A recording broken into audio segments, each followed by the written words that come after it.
Arteta explains how Arsenal can close the gap on Big Six. Arsenal manager Mikel Arteta has explained how his side can close the gap on the so-called Big Six in the Premier League. The Spaniard has been in charge of the Gunners since December 2019 and won the FA Cup in his maiden campaign. Despite his trophy success, performances dropped considerably the following season as the North Londoners finished 8th in the league.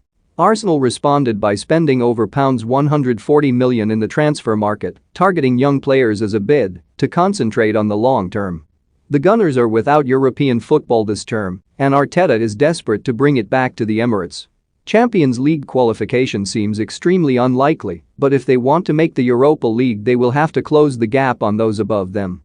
When asked how his side can close the gap on the Big Six, Arteta said, "Well, first of all, understanding what the context is.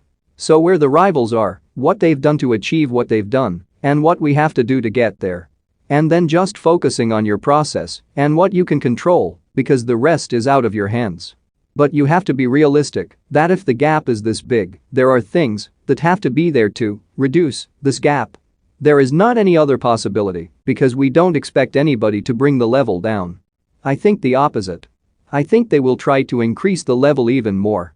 Elsewhere, Tim Sherwood has criticized Arsenal and Tottenham for signing average foreign players who block the pathways for academy players. He said, "Both teams' recruitment has been terrible.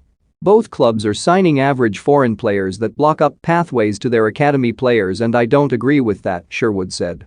"It's not healthy. I can't remember the last time they signed a really good player. It's been so long. I can't really put my finger on any recent signings and say, yeah, he's been a brilliant signing. Arsenal bring in the likes of Martin Odegaard, he's a good footballer, but you've already got Emile Smith-Rowe in that area. They let Joe Willock go to Newcastle, and if Arsenal ever needed a player that was a goal-scoring midfielder, Willock